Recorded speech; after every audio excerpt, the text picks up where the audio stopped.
share everything you can. And I think that one thing that's been really fundamental about Google is we have an incredibly open culture. Until we went public, in fact, until about 3 months before, our VP of sales got up every day and told us the revenue numbers for the company. And it's amazing when you take a lot of smart, motivated people and give them access to a huge amount of information, how well informed their choices are about what they want to work on and what needs to be done. And I think that's been really amazing because it's helped us manage the organization in a way that's really flat. So you may have heard things like GE has a 1 to 12 rule, which means for every 12 employees there's one manager.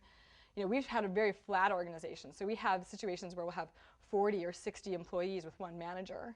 And the idea there is we want people, if they can prioritize their own time and manage themselves really well because they have access to a really broad array of information, that works well and it gives them the empowerment and feeling of independence that they need to be really successful.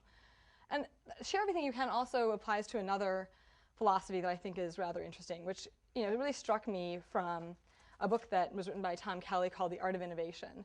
And he has a concept there around taking credit.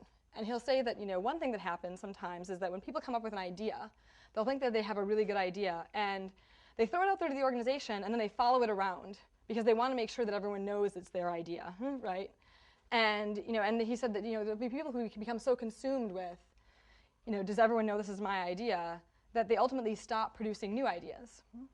And he said that he made this observation that at IDEO, he saw this phenomenon where people who just put all their energy into coming up with the most ideas possible and not really worrying about where those ideas flowed inside the organization or how they got used or whether or not they got credit, ultimately ended up flourishing more because they became known as such fountains of ideas that someone would say, well, where did this idea come from? And they'd say, well, I don't know. Maybe it was Joe. Joe always has ideas. It was this very interesting concept of not being territorial to the point of actually hindering yourself. And I think it was a really interesting observation. It's something that we do a pretty good job practicing Google, which is not to say that people don't get credit for the ideas that they come up with, but I think that people are focused more on the users and on innovation and less on how they themselves, are fulfilled, and as a result, they actually have a more fulfilling experience and are noted for their achievements more.